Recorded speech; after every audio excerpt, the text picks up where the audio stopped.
Muito boa tarde, ouvintes da Rádio Copas Verdes FM. Muito boa tarde a todos que estão acompanhando o Jornal Regional. Nós queremos falar de hoje uma data muito importante para todos nós. Dia 18 de maio é o Dia Nacional de Combate ao Abuso Sexual de Crianças, Jovens e Adolescentes. E que nos traz as informações, inclusive das ações que estarão sendo realizadas aqui em Prudentópolis. É a assistente social do CREAS Prudentópolis, a Cláudia Gaiovski. Boa tarde, seja bem-vinda. Boa tarde, Sávio, e a todos os ouvintes da Rádio Copas Verdes. Como bem você falou, hoje nós estamos aqui representando a equipe do CREAS, que é o Centro de Referência Especializado de Assistência Social. Acho que é importante colocar mais uma vez para a população que o CREAS é uma unidade da Secretaria Municipal de Assistência Social que atende a situações de violação de direito que ocorrem com crianças, adolescentes e mulheres. O nosso papel no CREAS é atender essas pessoas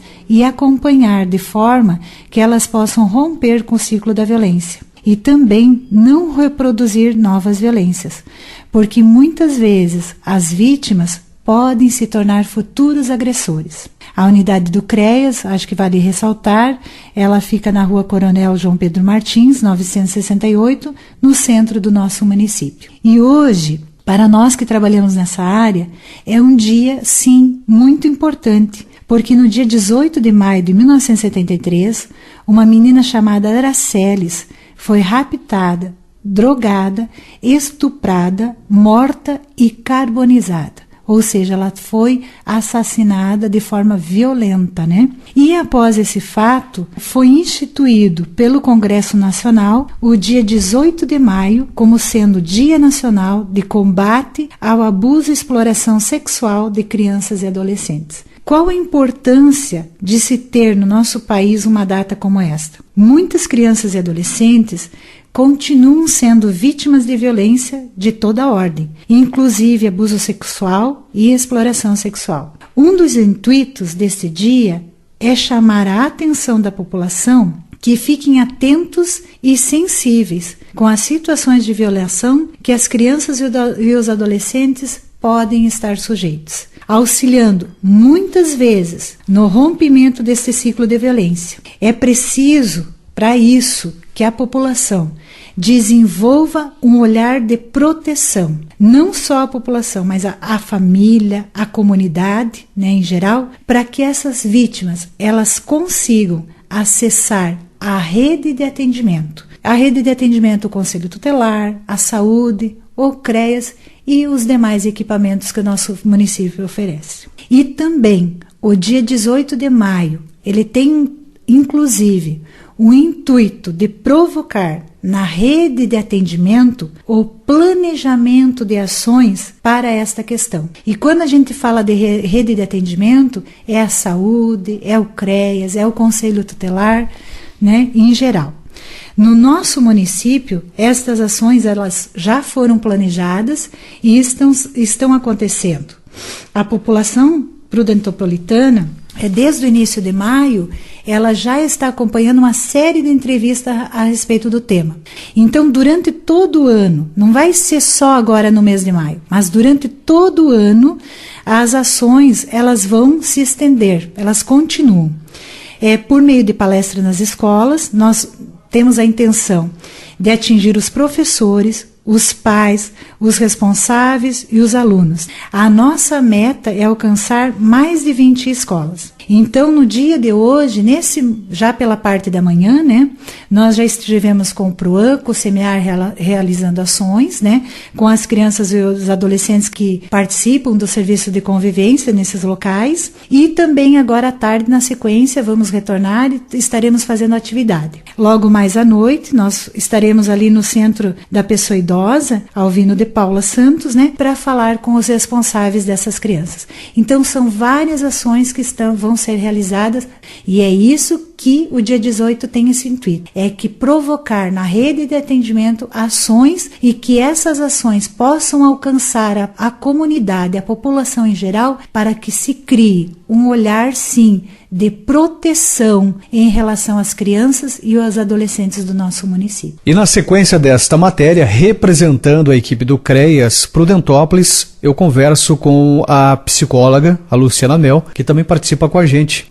Como identificar que a criança e o adolescente estão sendo explorados ou abusados sexualmente? Boa tarde. Boa tarde, Divane. Boa tarde a todos os ouvintes. Então, assim, no início é difícil identificar essas situações, tanto para quem trabalha com essas crianças, né, no caso os professores e até a própria família. E demais, né, profissionais que também atuam com essas crianças e esses adolescentes. Porque a criança, ela vê o adulto como uma figura de proteção, uma figura de amparo, principalmente se for alguém da família que está fazendo essa violência contra ela. Então, para ela, quando o adulto lhe pede para fazer algo que satisfaça o seu desejo sexual, ela faz sem maldade, inocentemente. Com o tempo, conforme a criança percebe que aquilo lhe causa, que aquilo que eles pedem, né, para ela fazer lhe causa dor, ou ela se sente envergonhada, ela começa a se negar a fazer. Ela tenta fugir, ela procura não ficar sozinha com o abusador. Então ele começa a lhe ameaçar, ele diz que lhe fará mal, que vai matar a sua mãe ou outras pessoas de quem a criança gosta.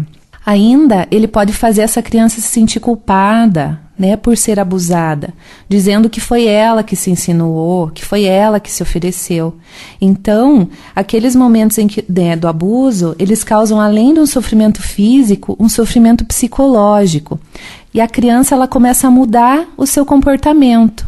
Aquela criança que antes era quieta, ela pode se tornar agressiva, chorar sem motivo aparente, né? Uma criança que era calma pode ficar muito retraída. Então, nos casos de exploração sexual, a criança e o adolescente acabam recebendo presentes, objetos, dinheiro e outras formas de benefício, o que acaba fazendo com que ela tenha uma ilusão de que não há nada de errado em submeter-se às investidas do explorador. Então, em grande parte dos casos de exploração, no início, a criança não chega a ter uma conjunção carnal.